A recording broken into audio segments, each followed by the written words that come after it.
Hi, welcome. This is a little bit of information about our gifted and talented referral and identification information for Fairfield ISD. I am Leanne Payne. I am the GT teacher for kindergarten through fifth grade, and my email is there for you, leanne.payne@fairfieldisd.org. So let's start with what is the definition of a gifted and talented child?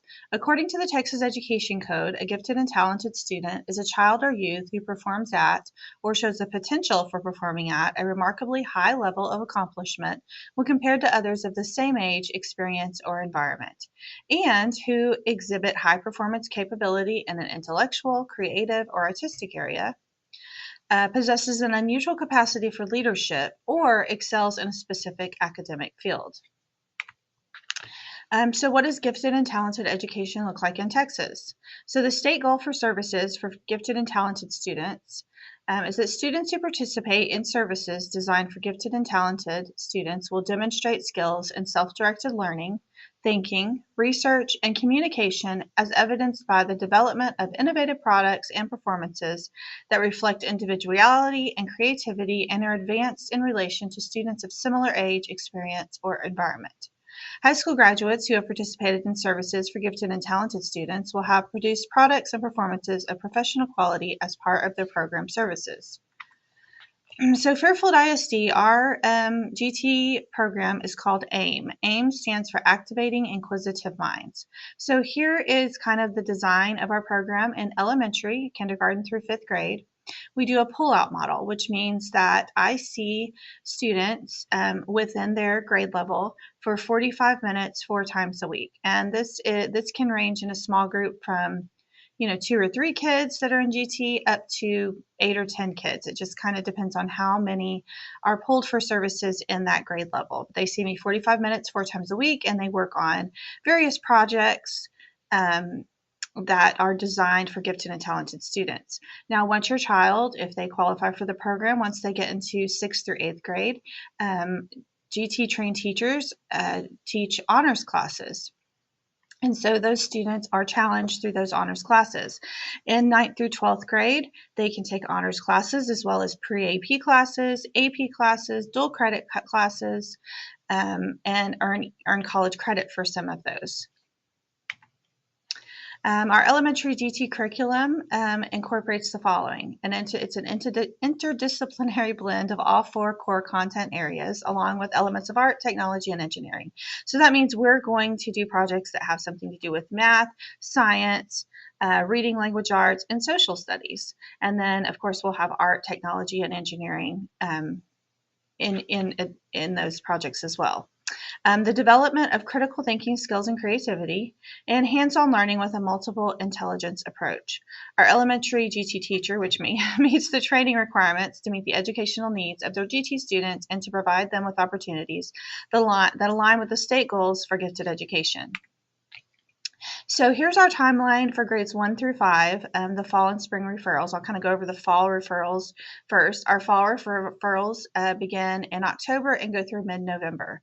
That's when referrals will be accepted, okay? By November 15th, that's the deadline for referrals. So after that deadline, November through December, I will start to test those students. And those students are tested with both qualitative and quantitative measures. We do some IQ testing.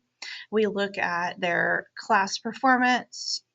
We also will send home a screener to parents to have them fill out about different abilities, and then have teachers fill out some of those things as well. And then after those students are tested, we meet, the campus identification committee will meet, and that committee consists of me as well as principals, school counselor, and other teachers that are qualified by the state of Texas to be on that board or that committee. And then we will notify you as parents as to whether or not your child qualified for the program. And if they qualified in the fall, then in January, they will start attending gifted and talented classes, and that'll be part of that pull-out program. Now, for the spring referrals open in March. The deadline for spring referrals is April 1st. And then in April and May, I will test those referred students in the same way as I would in the fall. And then by May, we will meet again, the committee will meet and determine if the child qualifies for the program. And if they do, then the parents will be notified. Well, actually, you'll be notified either way.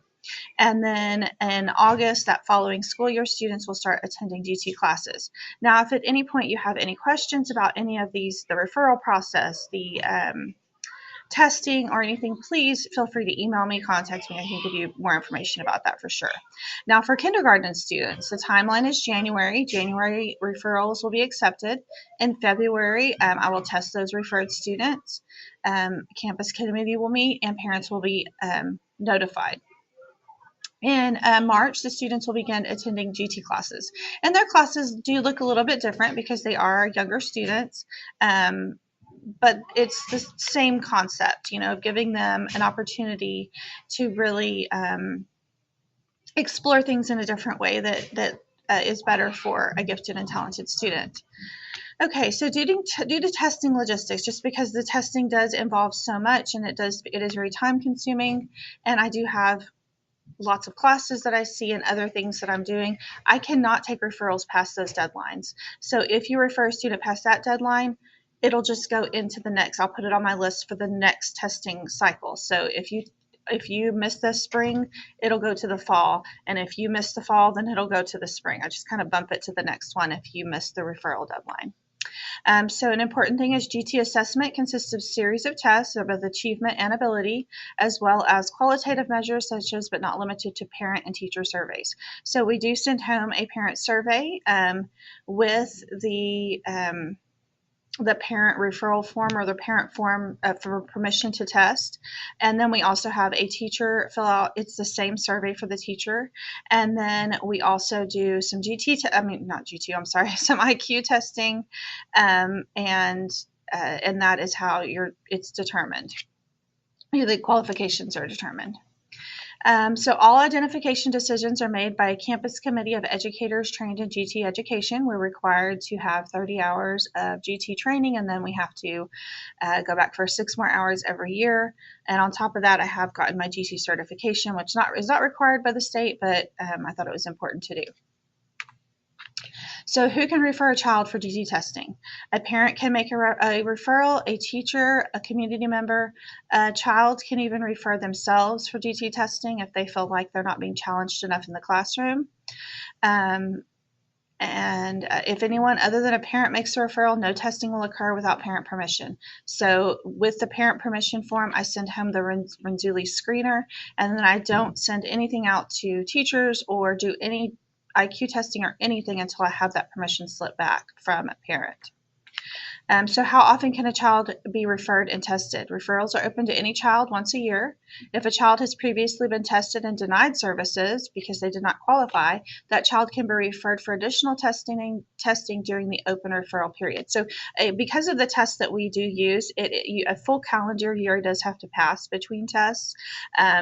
We do, if they were referred in fall and they did not meet the qualifications, then we do have to wait until the following fall. And same thing with spring. If they were referred in spring and tested and they did not meet the qualifications, then we have to wait until the next spring before we test them.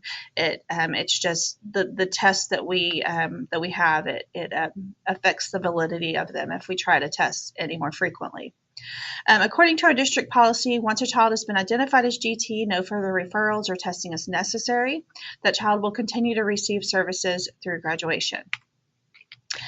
So how does someone refer a child for testing? During the referral window, referrals can be made by emailing me. That's all that I ask you to do. If you will email me, leanne.payne@fairfieldsd.org, and you will send me the student's name, grade, and homeroom teacher if you have that information.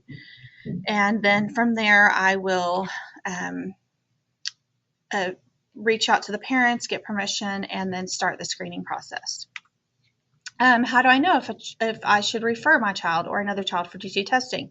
Here are some QR codes that can take you to a little bit more information. One is by the Davidson Institute. Another one is some traits of a high achiever, gifted learner, creative thinker, and then recognizing gifted students. These are great resources to look at to help you determine if your child may qualify for GT testing.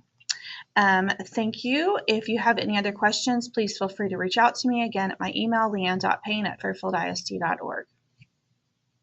I look forward to hearing from you.